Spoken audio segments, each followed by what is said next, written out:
Breaking news చూస్తున్నాం. రాష్ట్రంలోని అన్ని జిల్లాల కలెక్టర్లతో సీఎం రేవంత్ రెడ్డి రేపు కీలక సమీక్ష సమావేశం నిర్వహించనున్నారు. భూ రికార్డులతో ముడిపడిన సమస్యలు, కౌలు రైతుల గుర్తింపు, కొత్త రేషన్ కార్డుల జారీ, మహాలక్ష్మి తదితర పథకాల అమలు, ఇతర అంశాలపై కలెక్టర్లతో సీఎం రేవంత్ రెడ్డి రేపు చర్చించే అవకాశాలున్నాయి. అన్ని జిల్లాల కలెక్టర్లతో ముఖ్యమంత్రి ఈ నెల 21న సమీక్ష నిర్వహించాల్సి ఉన్నప్పటికీ అసెంబ్లీ సమావేశాల వల్ల వాయిదా పడింది.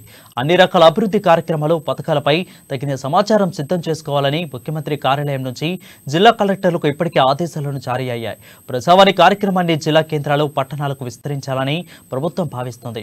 అందులో భాగంగా జిల్లా స్థాయిలో కలెక్టర్లు, క్షేత్రస్థాయిలో ఏ అధికారులు ప్రజావానికి ఏ వారాల్లో నిర్వహించాలనే దానిపై కలెక్టర్ల భేటీలో నిర్ణయం తీసుకున్నారు.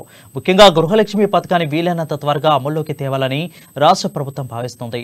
ఇందిరమ్మ ఇళ్ల పేరుతో రాష్ట్రంలోని ఇళ్ల స్థలాలు ఉండి ఇల్లు లేని పేదలకు 5 లక్షల ఆర్థిక సాయం చేసే కార్యక్రమాన్ని త్వరలోనే ప్రారంభించాలని యోచిస్తున్నట్లు తెలుస్తోంది. ఈ నేపథ్యంలో ఇళ్ల స్థలాల గుర్తింపు, ఇళ్ల నిర్మాణానికి అవసరమైన నిధుల పంపిణీ కోసం మార్గదర్శకాలను ఖరారుపైన కీలక నిర్ణయాలు తీసుకున్నట్లు సమాచారం.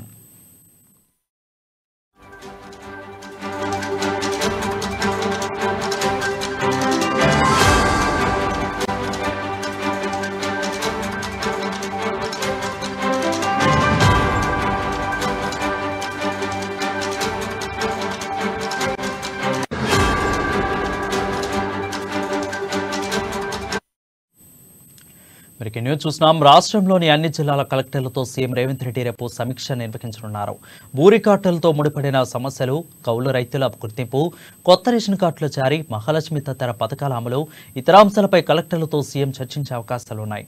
అన్ని జిల్లాల కలెక్టర్లతో ముఖ్యమంత్రి ఈ నెల 21న సమీక్ష నిర్వహించాల్సి ఉన్నప్పటికీ అసెంబ్లీ సమావేశాల వల్ల అది వాయిదా పడింది. అన్ని రకాల అభివృద్ధి కార్యక్రమాలు, పథకాలపై తగిన సమాచారం సిద్ధం చేసుకోవాలని ముఖ్యమంత్రి కార్యాలయం నుంచి జిల్లా కలెక్టర్లకు ఇప్పటికే ఆదేశాలను జారీ అయ్యాయి. ప్రజావాణి కార్యక్రమాన్ని జిల్లా కేంద్రాలు, పట్టణాలకు విస్తరించాలని ప్రభుత్వం భావిస్తుంది. అందులో భాగంగా జిల్లా స్థాయిలో కలెక్టర్లు, క్షేత్రస్థాయిలో ఏ అధికారులు ప్రజావాణిలో ఏ వారాల్లో నిర్వహించాలనే దానిపై కలెక్టర్ల భేటీలో నిర్ణయం తీసుకున్నారు. ముఖ్యంగా గృహలక్ష్మి పథకాలని వీలైనంత త్వరగా అమలులోకి తేవాలని రాష్ట్ర ప్రభుత్వం భావిస్తుంది. ఇందిరమ్మ ఇళ్ల పేరుతో రాష్ట్రంలో ఇళ్ల స్థలాలు ఉండి ఇల్లు లేని పేదలకు 5 లక్షల ఆర్థిక సాయం చేసే కార్యక్రమాన్ని త్వరలోనే ప్రారంభించాలని యోచిస్తున్నట్లు తెలుస్తుంది. ఈ నేపథ్యంలో ఇళ్ల స్థలాల గుర్తింపు, ఇళ్ల నిర్మాణానికి అవసరమైన నిధుల పంపిణీ కోసం మార్గదర్శకాల ఖరారుపై కీలక నిర్ణయం తీసుకున్నట్లు సమాచారం.